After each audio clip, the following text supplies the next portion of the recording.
Bonsoir à toutes et à tous. Nous sommes jeudi 11 mai et nous allons faire cette prière avant de démarrer ce cours.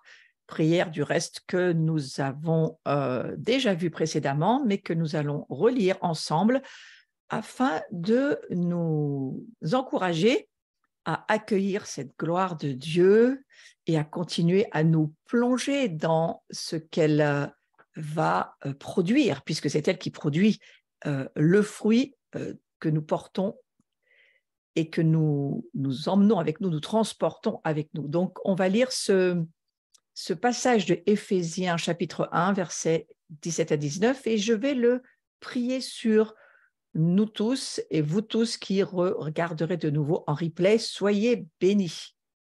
Donc, nous prions afin que le Dieu de notre Seigneur Jésus-Christ, le Père de gloire, vous donne un esprit de sagesse et de révélation dans sa connaissance.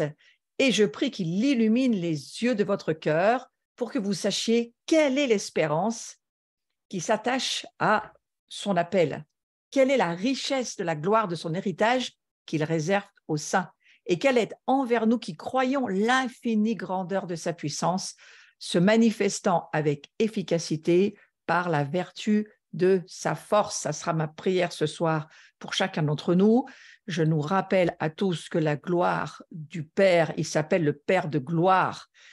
Lorsqu'on entre dans la connaissance de qui il est, eh bien lui, il illumine les yeux de nos cœurs, parce que nos cœurs ont des yeux, non pas des yeux physiques de notre corps physique, mais des yeux intérieurs, des yeux spirituels, les yeux que nous donne aussi la foi, pour qu'on puisse savoir, c'est-à-dire voir en termes de réalité dans l'invisible comme étant plus réel que le visible, l'espérance qui s'attache à son appel, et voir aussi la richesse de la gloire de son héritage, qui est aussi le nôtre, et qu'il nous réserve, puisqu'il est notre Père, et nous sommes ses enfants. Alors, on voit dans l'Écriture combien on peut être dans l'espérance que la gloire de Dieu, c'est notre héritage, et que cette gloire, elle est la source de nos ressources. C'est la source de toute chose. Abba, souvenez-vous ce nom pour notre Père Dieu. En hébreu, Abba, ça veut dire aussi la source. Il est la source de tout ce qui est pour nous, et restons dans cette espérance que cet héritage, eh bien, il est là, il est pour nous, et nous allons nous l'approprier petit à petit. On voit bien depuis plusieurs formations, plusieurs semaines, combien il y a des efforts à faire, bien sûr, nous avons notre part à faire, mais combien Jésus-Christ, lui, il a tout accompli en termes de tout est possible pour nous aujourd'hui, et nous sommes carrément inexcusables de ne pas le faire, parce que en Jésus-Christ, tout est possible. Alors, il faut croire que quelque chose dans votre vie va se produire, croyez-le, que vous êtes appelé à être cet arbre de vie, j'en ai beaucoup parlé précédemment, et que vous puissiez voir combien la parole de Dieu, elle met l'accent très fort sur le fait de porter du fruit. Ce Jésus qui a ouvert un chemin glorieux pour nous donner cette gloire. Et la gloire de Dieu, elle produit, bien entendu, puisque c'est quelque chose qui est éternellement vivant. Donc la manifestation de la gloire de Dieu, ça va être, et je le redis et je le redirai encore beaucoup de fois, ça va être de porter des fruits, de porter du fruit au singulier et aussi au pluriel. Et ce qui manifeste la gloire du Père, c'est que vous portiez beaucoup, c'est pas un petit peu, beaucoup de fruits, parce que c'est assez beaucoup de fruits que vous serez ses disciples. Ça sera ce qui va être la marque, mais aussi la manifestation de la gloire de Dieu, c'est de porter beaucoup de fruits. Donc, je vais revenir sur le fait que chercher sa présence, ça veut aussi dire chercher sa gloire. Ça veut dire faire notre demeure, de notre maison, d'en faire la maison de Dieu, qu'il puisse venir par sa présence vivre en nous, parce que Dieu veut demeurer chez nous, c'est ce qu'il souhaite, et c'est ce qu'il attend depuis longtemps, que toute sa famille revienne, et je crois qu'il fait tout ce qu'il peut pour qu'un plus grand nombre d'entre nous, nous puissions y arriver. J'aime ce passage de Jean 15, 5 qui dit « Je suis le cep, vous êtes les sarments. Celui qui demeure en moi et en qui je demeure porte beaucoup de fruits. » Vous voyez, le fait de demeurer en Dieu, de vivre dans sa présence, c'est extrêmement important. C'est cela, c'est cette union, cette relation, j'ai presque envie de vous dire, c'est notre réelle identité qui va produire, c'est la relation avec Dieu le Père, Dieu le Fils et l'Esprit Saint. Cette relation, elle va produire du fruit. Et puis ce verset qui dira, juste sur sa fin, car sans moi, vous ne pouvez rien faire. Hein. Mais remarquez quelque chose que je trouve de très intéressant. Le sarment ne produit pas le fruit. Et lorsque j'ai lu ce passage, ça m'a énormément marqué. Le sarment ne produit pas le fruit. Il ne fait que le porter. Alors, vous pourriez me dire, oui, mais alors ça veut dire qu'on n'a plus rien à faire. Non, ça ne veut pas dire qu'on n'a plus rien à faire. Mais ça veut dire que nous ne sommes pas ni créateurs, ni producteurs. Nous, sans Christ, on ne peut rien faire, on ne peut rien porter, on ne peut rien produire. Donc, c'est notre relation avec le Père, avec le Fils et avec l'Esprit Saint qui va nous permettre de porter ce que eux produisent. Ils sont les producteurs du royaume que nous devenons au travers de Jésus-Christ. Ils sont les producteurs. Nous ne sommes pas producteurs, nous ne produisons rien. C'est la gloire de Dieu qui produit.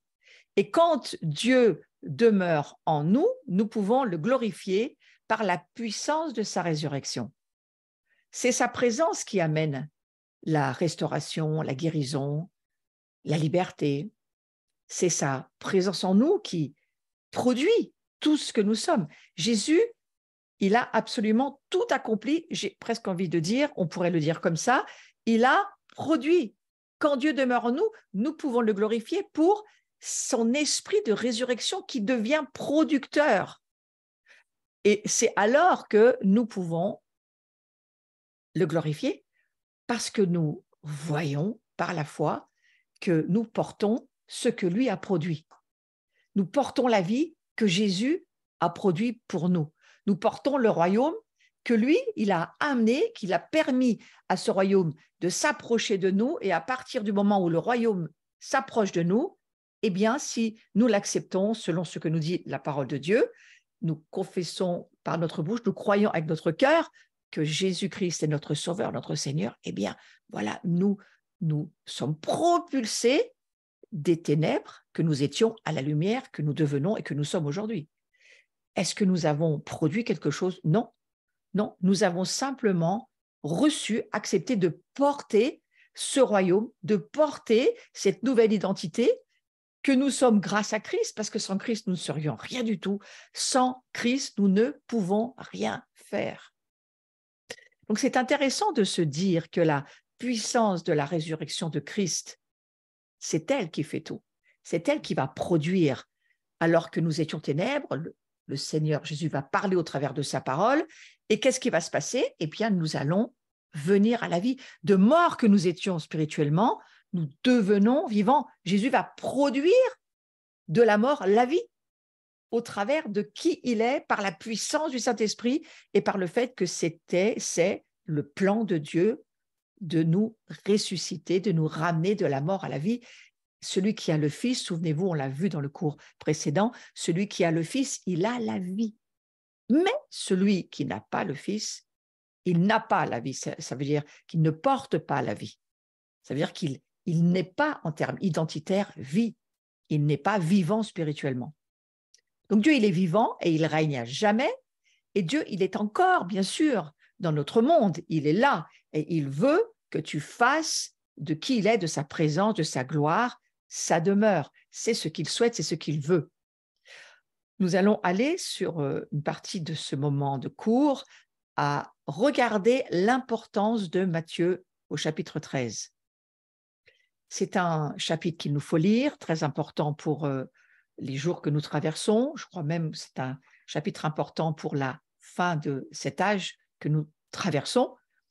Et nous voyons que ce qu'il est dit, parce qu'il vous a été donné de connaître les mystères du royaume des cieux, et que cela ne leur a pas été donné.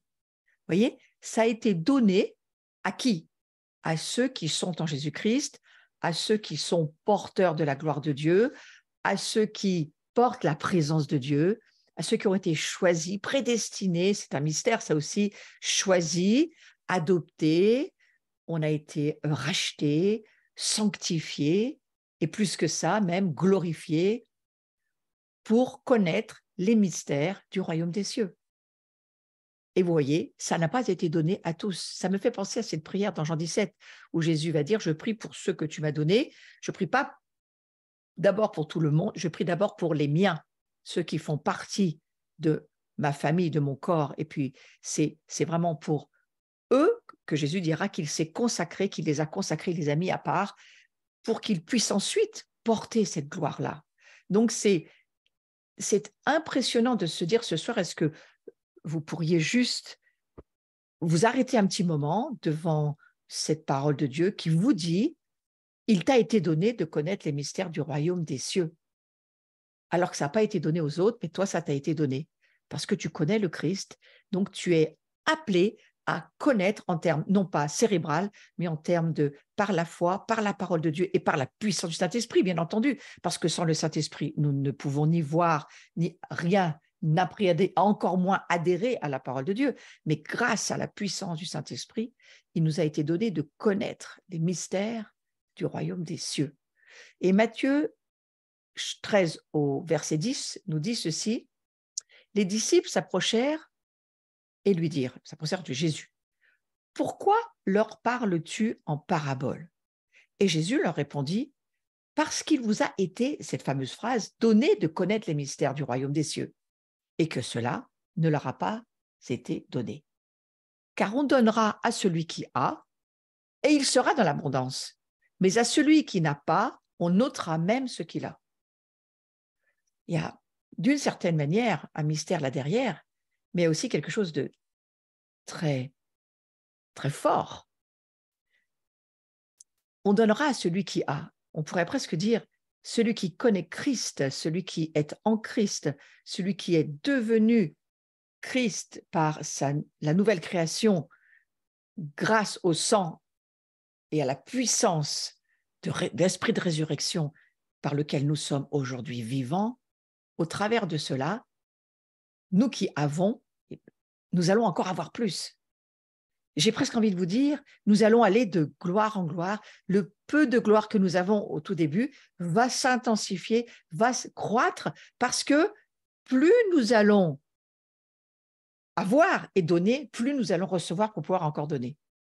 Et on va entrer dans une abondance. Et je ne crois pas que c'est seulement financier. C'est une abondance de révélation, c'est une abondance de compréhension spirituelle, c'est une abondance de vision, une abondance de cette gloire qui est ce que Dieu est en nous.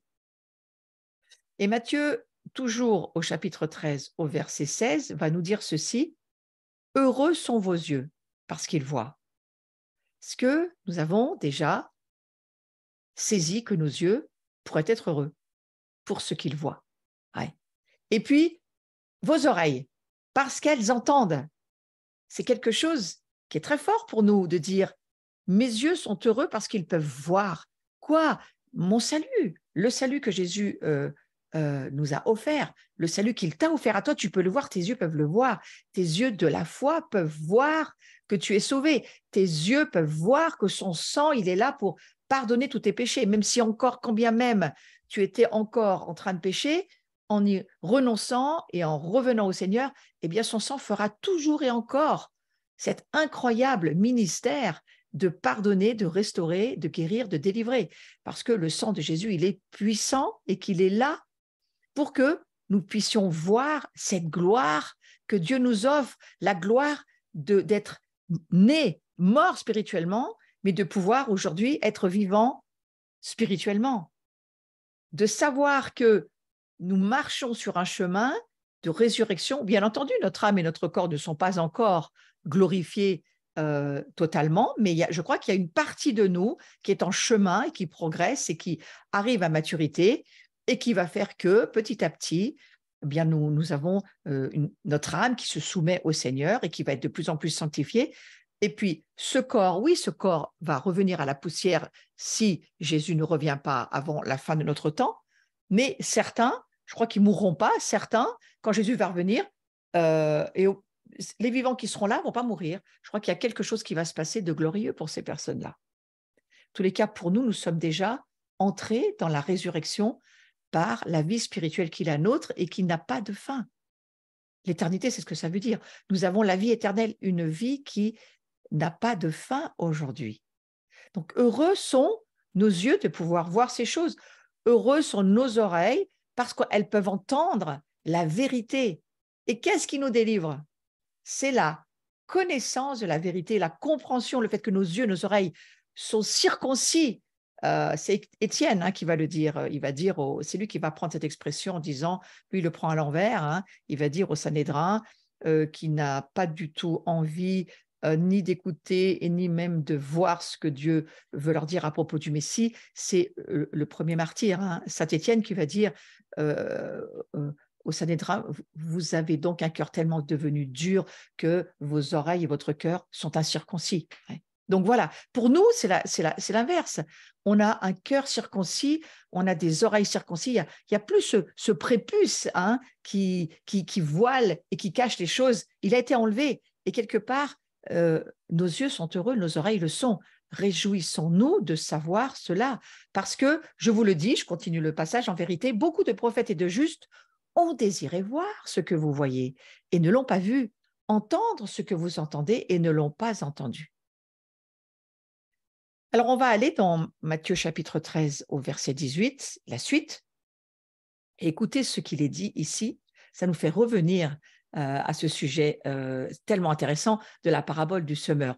Vous donc écoutez ce que signifie la parabole du semeur. Et j'ai bien aimé ce visuel parce que d'une certaine manière, il la résume et c'est assez bien fait. Vous voyez, lorsqu'un homme écoute la parole du royaume et ne la comprend pas, le malin vient et il enlève ce qui a été semé dans son cœur. Vous voyez, c'est la première, on va dire, une première partie de ce que vous voyez sur le visuel.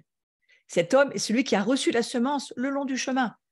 La semence, elle n'est pas accueillie, elle est restée de côté. Ça, c'est la semence qui tombe sur on va dire, des cœurs incirconcis, c'est-à-dire qu'elle n'est pas reçue. Et puis, il y a celui qui a reçu la semence dans des endroits pierreux.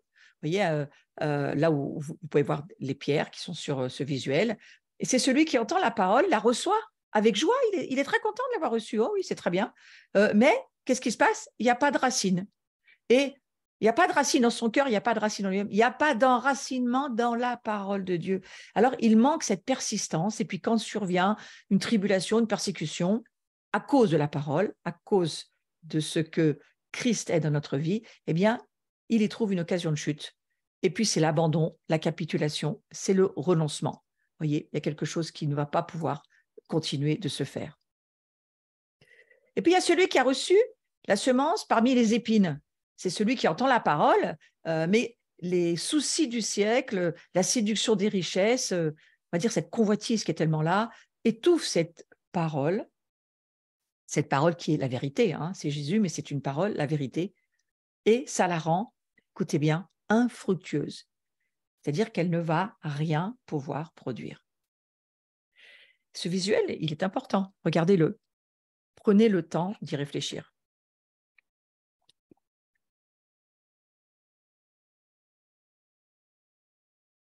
Regardez comment vous écoutez. Comment est-ce que vous écoutez la parole, c'est-à-dire la vérité? Avec quel cœur? Un cœur voilà, qui se promène, qui se balade sur les chemins, mais qui n'est pas vraiment attentif. Et puis, ça tombe, mais ça tombe même pas dans le cœur. Ça part, voilà, sur des terres qui ne reçoivent rien. Est-ce qu'on manque de racines dans notre vie? Enracinement dans la parole de Dieu? Là, on reparle de cette incapacité de porter du fruit parce qu'on n'a pas de racines dans l'Écriture. Ça aussi, c'est important de se dire, pour porter du fruit, pas pour produire, je redis, on ne produit rien, mais pour porter du fruit, il faut des racines. Sans racines, les plantes, les arbres, il n'y a rien qui va pouvoir tenir.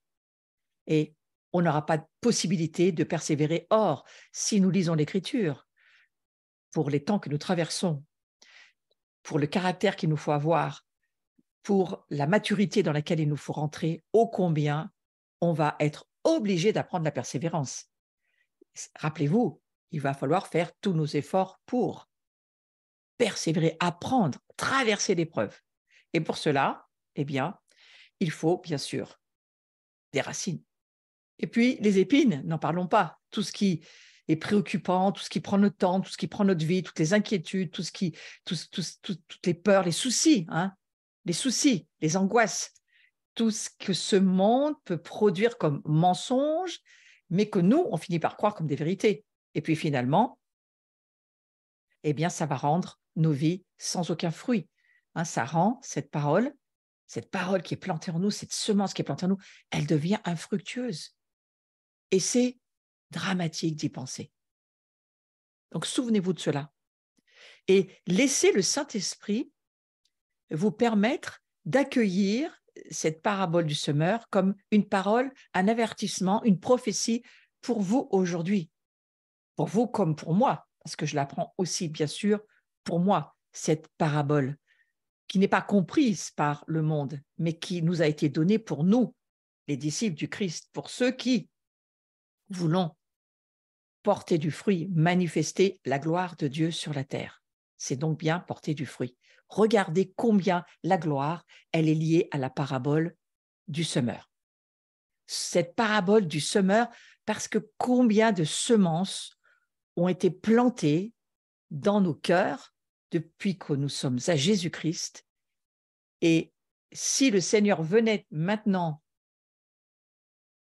peser, mesurer, nous dire la production que nous portons, qu'est-ce que cette parole a produit en nous? Quels sont les fruits qui ont manifesté la gloire de Dieu? Combien ça serait peut-être inquiétant que Jésus revienne tout de suite et qu'on le laisse faire son bilan. Et c'est pourquoi le Seigneur dit, faites ce bilan vous-même, jugez-vous vous-même et cherchez à comprendre comment vous pourriez emporter encore beaucoup plus. Parce que, il le dit bien, porter beaucoup de fruits.